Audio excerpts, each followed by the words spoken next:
Hey everyone, welcome back to the YouTube channel for another exploration. My name is Furkan Dandia, and today I will be talking about the concept of marriage, especially in the world of convenience that we find ourselves in. So, this exploration is a bit of a reflection through my own journey, where there was a season in my life when relationships felt transactional after a failed marriage and navigating the systemic realities of family law. I felt bitter and resentful. My trust in the concept of marriage had eroded. It no longer felt sacred. It felt risky. And like many of us who carry unresolved trauma, my nervous system had been hijacked where fight or flight became the default. Relationships no longer felt safe, they felt threatening. What once symbolized unity began to trigger defense. And so I started to drift. I fell into the trap of modern dating where everything felt transactional. On the surface, the dating world appeared liberating, where there was no commitment, there was novelty, experimentation, freedom from obligation. But beneath the surface, my soul was slowly dying. In hindsight, I was lost in lust. And then observing society more objectively, it became clear to me that resilience is waning, where relationships require resilience, commitment requires resilience, and conflict demands collaboration. Yet in the relationships I was beginning to encounter, there was little shared direction. There's two individuals pursuing separate goals with no unifying direction. My experience aligns with a larger cultural pattern. Studies suggest that excessive perceived partner availability, which is a hallmark of dating apps, they can increase fear of being single and create choice overload that reduces self-esteem and decision satisfaction. Other research also shows that when people meet their partners online, they tend to report lower relationship satisfaction and intensity of experienced love compared with relationships that began on that begin offline, suggesting technological convenience may come at the expense of depth. These findings don't necessarily condemn technology, but they do reflect that many of us feel intuitively that's connection engineered for ease often makes long-term commitment optional rather than intentional. So spiritually, I had to confront something deeper. Me and most people prefer ease. We prefer admiration without accountability, connection without sacrifice, and belonging without surrender. And that's where I had to shift my focus. Modern culture was amplified by technology and convenience, which was feeding that impulse that I deserve the best, I need to protect my peace, I don't need to settle. But growth rarely feels indulgent. Marriage, in fact, exposes the ego. It forces us to sit in difficult conversations, to confront pride. We have to apologize when instead we'd rather justify. And then we have to stay when retreat feels easier.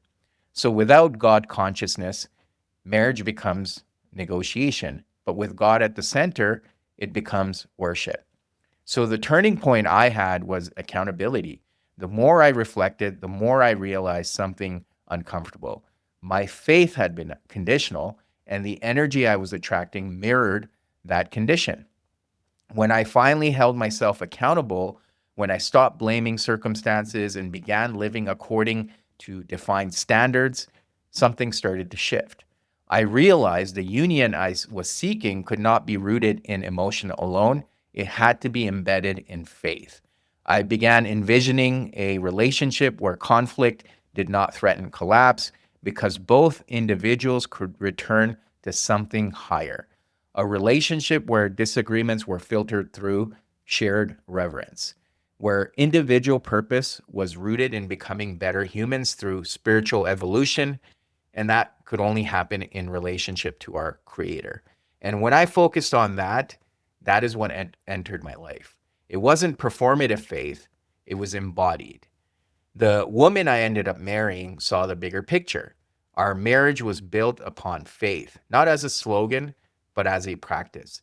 It was what we turned to when things became difficult. It was how we guided one another when one of us felt lost. Our first year of marriage was not easy. Individually, we both faced adversity. On the surface, there were struggles, but beneath it all, there was unity. And that's what I came to understand, especially in the Quran from the verse 187 of Surah Al Baqarah, where it says, "They are clothing for you, and you are clothing for them." So garments protect, they conceal flaws, they provide comfort, they remain clothes.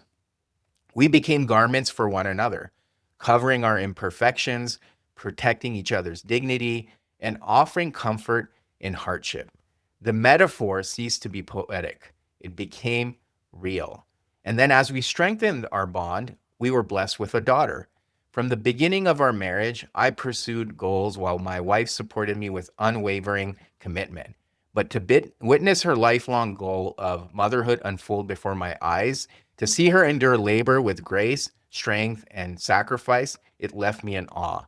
There are moments that defy language, and watching her bring life into this world was one of them.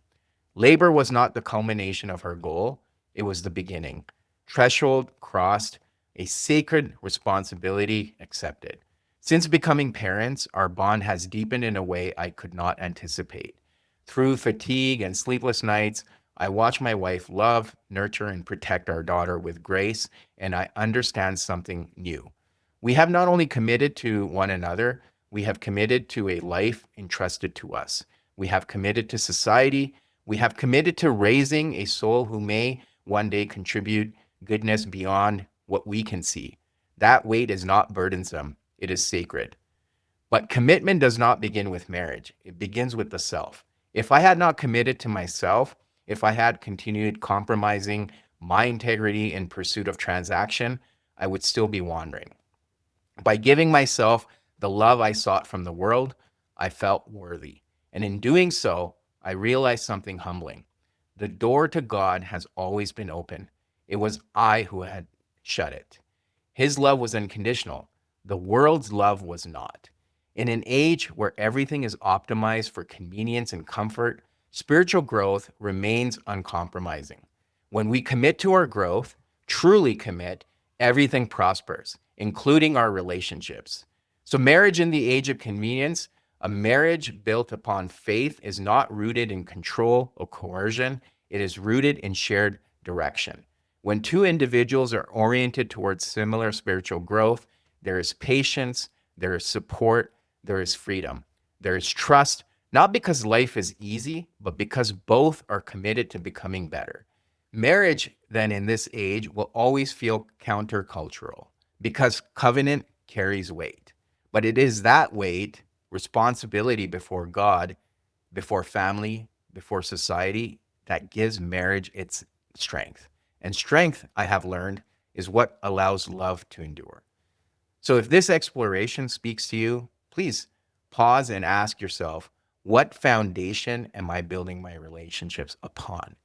And please feel free to share and subscribe. Thank you again, as always, for tuning in.